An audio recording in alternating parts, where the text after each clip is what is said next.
Cricket की दुनिया में चेन्नई सुपर किंग्स यानी सीएसके के लिए उनका अपना मैदान चेपॉक स्टेडियम सीएसके और दिल्ली कैपिटल्स के बीच हुए उस मैच के भीतर ले जाता है जिसने मतलब इस पूरे सीजन की कहानी ही पलट कर रख दी। और ये समझना बहुत जरूरी है कि ये सिर्फ एक और क्रिकेट मैच नहीं था। जब एक टीम हार के एक ऐसे गहरे दलदल में फंस जाती है जहां से निकलने का कोई रास्ता नहीं दिखता ना, तब स्कोर कार्ड से ज्यादा खिलाड़ियों की बॉडी लैंग्वेज और उनकी मानसिकता मायने रखती है।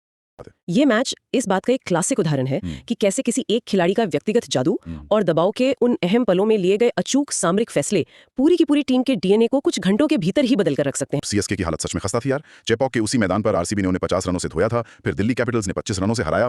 उसके बाद तो लाइन ही लग गई। कोलकाता नाइट राइडर्स ने 8 विकेट से, सनराइजर्स हैदराबाद ने 5 विकेट से और अंत में पंजाब किंग्स ने 4 विकेट से उन्हें मात दी थी। मतलब ये सिर्फ हार का सिलसिला नहीं था, ये एक तरह का एक ट्रॉमा था। बिल्कुल एक मेंटल ब्लॉक बन गया था वहां। हाँ, और ऐसे दमघोटू माहौल में एंट्री होती है संजू सैमसन की। उनकी ये पारी किसी फ्लॉप हो रहे नाटक को बचाने वाले एक्टर जैसी नहीं थी, बल्कि ये तो किसी कार्डियक अरेस्ट से जूझती टीम को दिए गए डिफिब्रिलेटर के शॉक जैसी थी। मतलब 56 गेंदों पर 115 रन, 15 चौके 4 छक्के और 200 से ज्यादा का स्ट्राइक रेट। यहाँ सबसे हैरान करने वाली बात यह है कि टी20 क्रिकेट में मोमेंटम कितनी तेजी से अपना रंग बदलता है। जब कोई टीम लगातार हार रही होती है ना, तो डगआउट में एक अजीब सी खामोशी होती है। हर खिलाड़ी बस यही सोच रहा होता है कि आज फिर से हम कहाँ गलती करेंगे।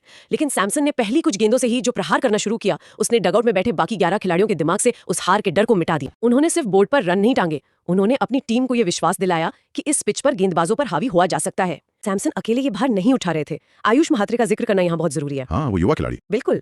महात्रे ने 36 गेंदों पर 59 रनों की एक बेहद परिपक्व पारी खेली। याद रहे, महात्रे वही खिलाड़ी हैं जिन्होंने पिछले मैच में पंजाब के खिलाफ 43 गेंदों पर 73 रन बनाए थे। एक छोर से ऐसा युवा खिलाड़ी लगातार और भरोसेमंद तरीके से रन बना रहा हो, तो सैमसन जैसे इम्पैक्ट प्लेयर को खुलकर अपने शॉट्स खेलने की आजादी मिल जाती है।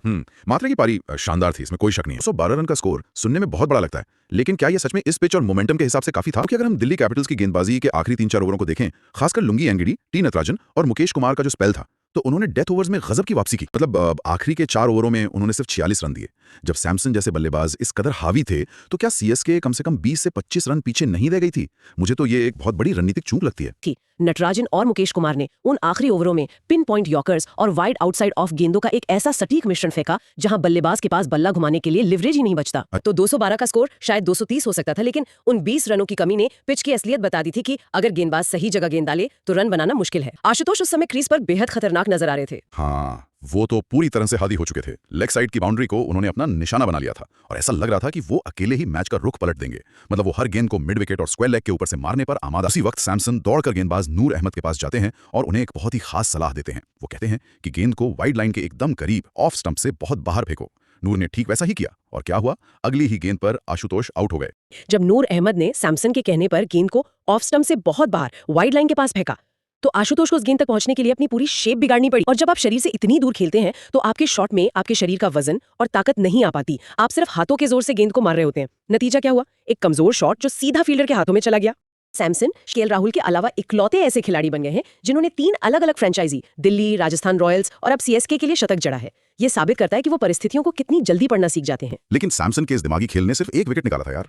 212 रनों के पहाड़ को बचाना अभी भी बाकी था और सामने दिल्ली की जो बैटिंग लाइनअप थी ना, उसे देखकर किसी को भी पसीना आ जाए। मतलब Nissanka, Tristan Stubbs, David Miller, KL Rahul और समीर रिजवी। कागज पर तो ये लाइनअप सीएसके की गेंदबाजी को कच्चा चबा जाने वाली लग रही थी। हर कोई यही मान रहा था कि सीएसके की बॉलिंग उनकी सबसे कमजोर कड़ी है। लेकिन फिर आता है जेमी ओवरटन का वो चमत्कारी स्पेल। 4 ओवर, सिर्फ 18 रन और 4 बड़े विकेट। टी20 क्रिकेट में वो भी एक हाई स्कोरिंग मैच में, जहां बल्लेबाज पहली गेंद से ही मारने के मूड में हो, वहां 4.5 के इकोनॉमी से 4 विकेट लेना कोई आम बात नहीं है। ओवरटन ने यहां अपनी गति के साथ साथ पिच के मिजाज का बेहतरीन इस्तेमाल किया। उन्होंने क्रॉस सीम और अपराइट सीम गेंदों का बहुत ही चालाकी से मिश्रण किया कि मिलर को गेंद हवा ही नहीं लगी और वो क्लीन बोल्ड हो गए। मिलर जैसे किलर बल्लेबाज को गेंद हवा ना लगने का असल में क्या मतलब है? जब आप 212 रनों का पीछा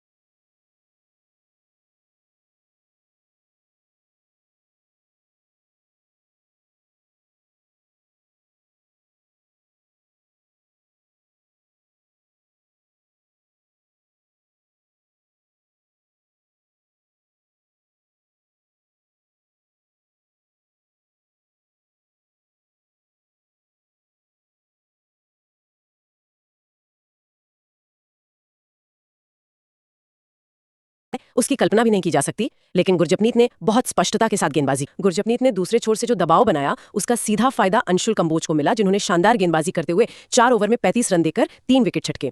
और फिर सरफराज खान ने अक्षर पटेल का जो हवा में छलांग लगाकर लाजवाब कैच पकड़ा, उसने साबित कर दिया कि फील्डिंग भी उतनी ही अहम है।